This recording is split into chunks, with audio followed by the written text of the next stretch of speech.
call of the Hogs can be heard all the way to San Francisco. You're listening to Pod at the Palace with Curtis Wilkerson on Inside Arkansas. Good morning, everybody. Welcome into the final post-game report card and player grades of the regular season for Arkansas basketball. That's crazy, man. I can't believe that it's over. But shout out to the Hogs for a 93-92 win over Mississippi State. And after that one, you feel pretty darn good about this team playing some extra basketball when it really, really counts. So kudos to them for that. Arkansas gets an A+ for resiliency, an A+ for grit, an A+ for toughness, and an A+ for just grinding one out. Even when it got hairy, they found a way to get over the hump and get it done. Did Cal drag him across the finish line? Did Jonas Aidoo drag him across the finish line? They had to drag Billy Richmond across the baseline after the game because he couldn't walk. That's how much effort Arkansas put forth out there. Survived a scare when they blew a 16-point lead, but found a way to get it done. And you beat a top 25 team, picked up a huge win for the resume. Awesome stuff from Arkansas, man. What a tough team. I mean, they've just been dealt blow after blow this season, and it's been frustrating, and some of it was self-inflicted. From the beginning of the year with the way they constructed the roster and put themselves in this spot, and then not playing well at all and not being able to find the chemistry and get it going. Some of it was because of injuries and sickness and not being able to practice, whatever. But you go 0-5 to start SEC play. You're 1-6 in January. Brutal, man. It doesn't get any easier for you. You lose Boogie Fland, you got to reinvent yourself. You figure some things out. You lose a dude Thero, you got to reinvent yourself. Arkansas ends the year here winning 4 out of 5. And the 4 wins, we joked about it on the Pod at the Palace post-game show. The 4 wins, Missouri, Texas, Vanderbilt, and Mississippi State. The loss to South Carolina, if we're going to pretend that happened. But damn it, I mean, we're going to have to talk about it now because that's who you play in the SEC tournament. What the heck? Really impressive stuff by Arkansas. They are on the brink of an NCAA tournament bid. Very cool, man. Kudos to them. Let's get into this, though. Offensively for Arkansas, A+. Super pumped for these guys, man. They scored 93 points. They scored their season high in SEC play against Vanderbilt on the road. They had 90. Before that, it was 89 at Kentucky, I think. And then 93 in this game. And I know Mississippi State's not what they typically are defensively because they're usually like a top 15, top 10-ish defense in the country. They're still top 50. Arkansas was giving them buckets. They had nothing for them. The Razorbacks shot 55.4% in this game. That's really, really good. Really efficient. 42.9% on 9 made threes. What? How about that? And they got to the free throw line, 22 of 27, 81%. The only person in this game that missed a free throw was Jonas Aidoo. He missed 5 of them. I mean, really good work by Arkansas. 21 assists to 10 turnovers. 21 assists. How about that, man? Really, really good work by Arkansas on the offensive end. They were humming. They figured some things out. I've said it before and I'll say it again. I think Arkansas might be a better offensive team without Aidoo Thero. I know it's crazy because he's so good for you. Don't get me wrong. Won him back, saw him out there walking around, getting up and down, moving around fine, carrying Billy Richmond around. Aidoo looked like he was moving pretty well to me. I'm glad to see him back with the team. What it's going to mean for Nashville or the NCAA tournament, I have no clue. We'll wait and find out. But, I mean, it's not like he was in a brace or on crutches or anything crazy. So I'm choosing to leave the door open until somebody slams it shut for me. But point being, with Trevin Brazile at the 4 for Arkansas, it puts you in a situation where you have a guy who has to be respected from 3. They back off Aidoo and dare him. Like, hey, you're not going to get to the rim on us, dude. Shoot it. He would find a ways to get his buckets anyway because he's just that freaking good. But it takes another big body out of the paint. You have to get out there and guard Trevin. And he's stroking on anyway, but that opens – it's not only good for Arkansas because he adds 3-point shooting to the floor, it opens up spacing. Don't you think DJ and Nelly and Carter and Billy and those guys are benefiting from that, the extra space there? It's helped Arkansas offensively. And we're seeing that. Andrew pointed this out to me on the postgame, and he's absolutely right. If you look at it, in these 4 wins in the last 5 games, they scored over 85 points in all of them. 92 on Missouri. Oh, well, yeah, so they did have 92 on Missouri. I thought that the 90 against Vanderbilt was the highest. No, it was 92. Okay, so there you go. 92 on Missouri, 86 on Texas, 90 on Vanderbilt, 93 on Mississippi State. They're getting some things done here down the stretch, and it's good to see because for a while there, weren't we all kind of looking at this thing going, these dudes are gonna have to win games in the 60s, 50s, maybe, because they're so good offensively, but they can't score. They're figuring it out. It's really good. Defensively, it was enough to get the job done. And it's weird because I thought that they did some good things on that end of the floor, but Arkansas came into the game as a top 15 defense in the country. You did give up 92 points on your home floor. You did allow 6 guys to get into double figures. You did allow Mississippi State to hit 12 threes. You put them on the free throw line 20 plus times. You only turned them over twice. Okay. we'll give you the benefit of the doubt because, you played so well. You were able to get the win. You got the stop when you had to get the stop. C plus, and honestly, it probably wasn't that good.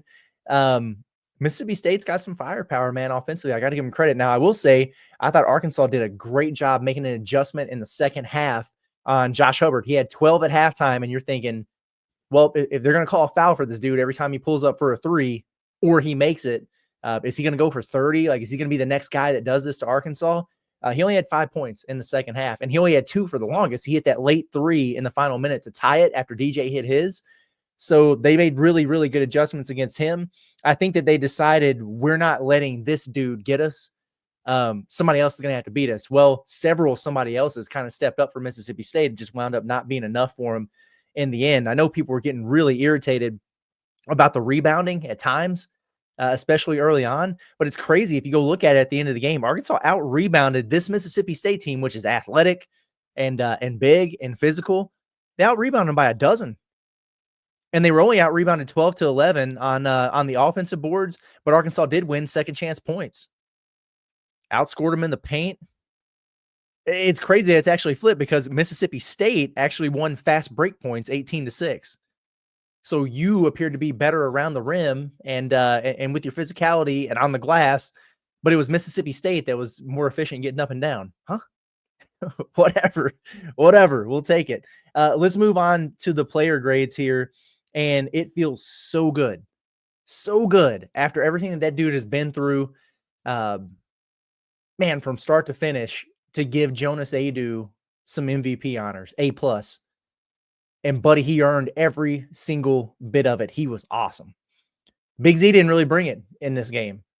TB got 2 fouls right away. Jonas had to step up for Arkansas. He had to. And he gives you 21 points on 8 of 11 shooting, 10 rebounds, a double-double, 4 assists. He didn't turn it over, and he blocked 3 shots in 32 minutes. Jonas was balling out. And it sucks that it's worked out to where it took you until literally the last game of the regular season to see what this man is capable of doing. But boy, better now than never. And it's a good time to have that breakout performance. He was awesome. He looked healthy. He was moving well. He was engaged. He was locked in and a factor offensively because he's been getting better defensively for Arkansas. He has. He's been really good, actually, on that end of the floor here lately. The next step was to start getting some buckets. And, man, he did that in this game. They were throwing it in there, too, and letting him go to work. How many dunks did Jonas have in this game? Arkansas had 7 of them. He had a lot of those. Playing above the rim, meeting guys at the rim, blocking shots, finishes and jump hooks. The only thing he didn't do was make his free throws, 50%.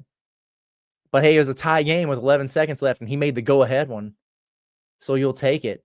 Jonas was awesome, man. I'm so happy for him. I really am. And Cal talked about it again after the game. Dude got here, busted foot, had to get an operation done. And for the better part of 4 months, he was out. He'd be doing some form shooting. He'd do some stuff over on his own, but he wasn't involved in team practice and stuff like that much at all until the season started. Tried to rush it back. Wasn't right. They had to shut him down. It was tough on him. But he's starting to come back into his own. If you play 32 minutes in a game like this and have that type of performance, you're feeling pretty healthy. I'm stoked for Jonas, man. Really, really happy for him. That's awesome.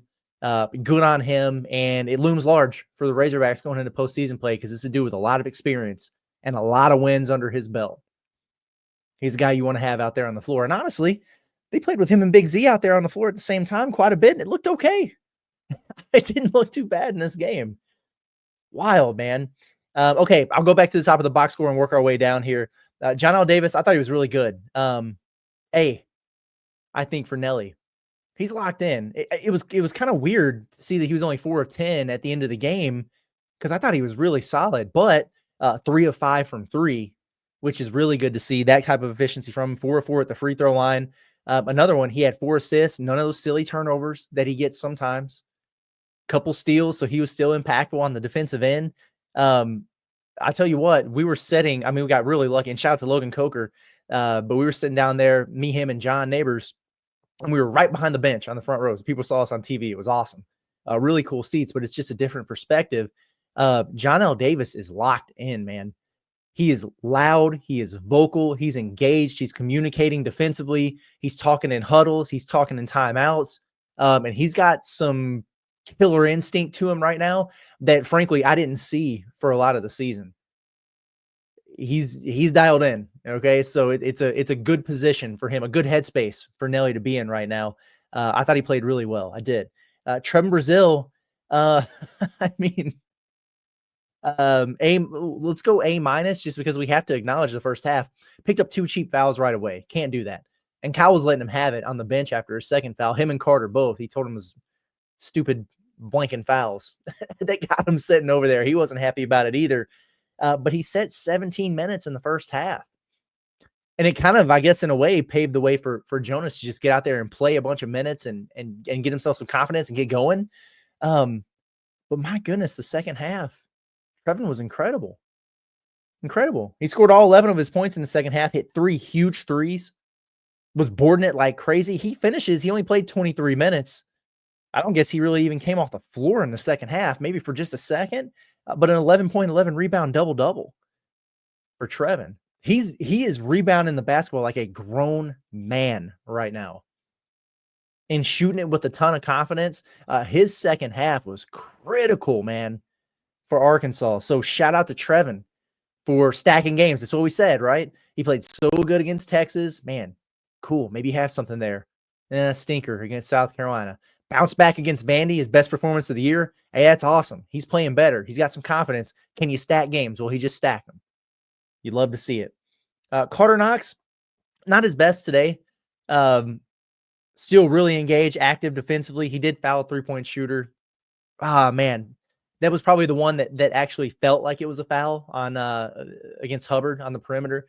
You hate that, but he was dealing with some foul trouble. Here's what I'll say about him. And even though I don't think he played particularly well, and even Cal said it afterwards that he didn't think Carter played that well, I'm still going to give him a B-, I think, because, he finished with 6 points, missed all 3 of his threes. He had 3 rebounds, assists, turnover, whatever. Those are the stats. But they had to put him back in there with 2 fouls. I mean, you had him and Trevin both with 2 at like the 13 minute mark of the first half. You couldn't just play 5 the rest of the way. Carter came back in there, and not only did he not pick up another foul, he went in there and played aggressively. He wasn't tentative. He wasn't back on his heels. He wasn't being passive because he had 2 fouls. He was really getting after it. Had a huge tip in. Got most of the damage that he did was in that stretch there, and it was kind of at a time where Arkansas was. You felt like they just kind of needed to limp to halftime and regroup a little bit. But he's a big part of the reason why Arkansas kind of got back. They weren't out of the game, but back into the game, got the lead. And I thought was a real big tone setter for Arkansas during that stretch, which was good. DJ Wagner, I mean, he was phenomenal. Now, he did have 4 turnovers, and early on, he was kind of doing the thing where he's trying to pass over the top of the defenders on these pick and rolls, and he kept getting that ball stolen. Turned it over on another baseline inbounds, and you're like, all right. He got ripped at one point there late when Mississippi State was making their comeback, and it wound up on a layup on the other end. So he does need to clean that up. 4 turnovers. But he did have 5 assists, which is good. 24 points, a season high for DJ. He was 7 of 9 from the field, knocked down 3 threes, and man, did he hit some big ones. Boy, did he hit some big ones. He should have had the game winner there in the final minute that he hit. Crazy step back to make it 92-89, but then Hubbard answered on the other end like right away. I kind of wish DJ would have had that moment because that was a big time shot. But he was dialed in, was finishing better around the rim. Really, really good. Really good for DJ. Big Z, C, I guess. Cal was really getting after him. Chin Coleman was getting after him. telling him he's got to play harder in the first half. Cal was really getting after him when he wasn't able to get to some of those loose balls and some of those rebounds. He said after the game that he thought Z played okay in the first half, but then he was just getting bullied in the second half. And I kind of agreed with that, but shout out to Jonas and TB for picking him up. Z's going to be fine. He just wasn't in this particular game, but he's going to have to respond against South Carolina. He needs to be the most motivated guy on the team when they play South Carolina, because he got absolutely abused and humiliated by Nick Pringle and Colin Murray Boyles and those guys in Columbia. The tape might be burned. I bet you can find it somewhere. Show Z every possession that he played against South Carolina. That should be motivation enough for him to bounce back. I'm not worried about him. But in this game, only 6 points. He scored the first 4 for Arkansas, had a nice post move, a couple free throws, missed all 3 of his threes. You could kind of tell right away this wasn't going to be a game where he was really lighting it up from deep, and only 4 rebounds. But hey, if one guy doesn't have it, somebody else has to step up, and Jonas did in this game. So good on him. Billy Richmond, man. Billy Richmond's goated at this point, if he wasn't already.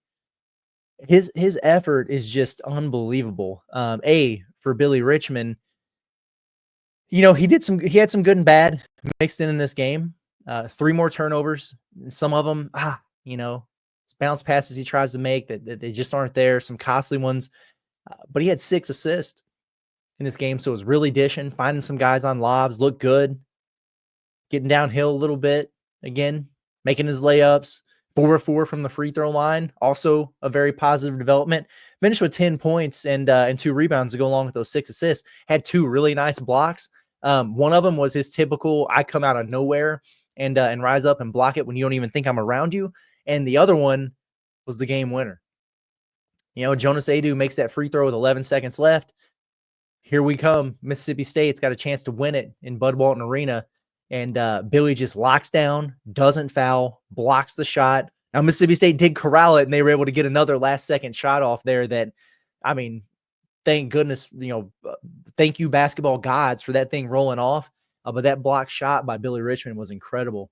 A game-saving play for the Razorbacks, and, man, he was going through it. Calf cramping, quads cramping, side cramping. They had to carry him off the court at the end of the game. He left it all on the floor, and now he can rest up, get that ice bath, drink some Gatorades, some liquid IV, whatever, and be ready to roll for the SEC tournament. But super proud of this basketball team for what they've been able to do here. Is this where you wanted to be? Is it where you expected to be when you hired Cal and you had all this NIL money and you went into the season ranked inside the top 20 or whatever? No, of course not. But if you really consider the context of the adversity that these guys have faced with the injuries, the hole they dug themselves into, 0-5, 1-6, whatever, for them to have closed the way that they did, because, buddy, it would have been easy to let go of the rope. The Hogs did it last year, right? When they faced some adversity with Musselman last year, they folded. They fractured. They fell apart. They've grown closer, and they've gotten better and better and better. Right now, if you just watch this Arkansas team play, boy, they look like an NCAA tournament team. And they're in there. They're going. So kudos to them for battling the way they have and staying locked in. They're playing their best basketball at the right time. I'm really looking forward to see what this team's got in store for us in the postseason. It's going to be a lot of fun, and I can't wait to cover it, share the stories with you guys. But I'm going to get out of here for now. Appreciate everybody for tuning in, as always. The entire season, I can't believe it's over, but it's been so much fun. And, hey, we just turned to the next page of this one, postseason. It doesn't get any better than that. March Madness, man. We're here. Can't wait for it. You guys have a good day. Enjoy the rest of your weekend. We'll talk to you Monday morning. Appreciate you.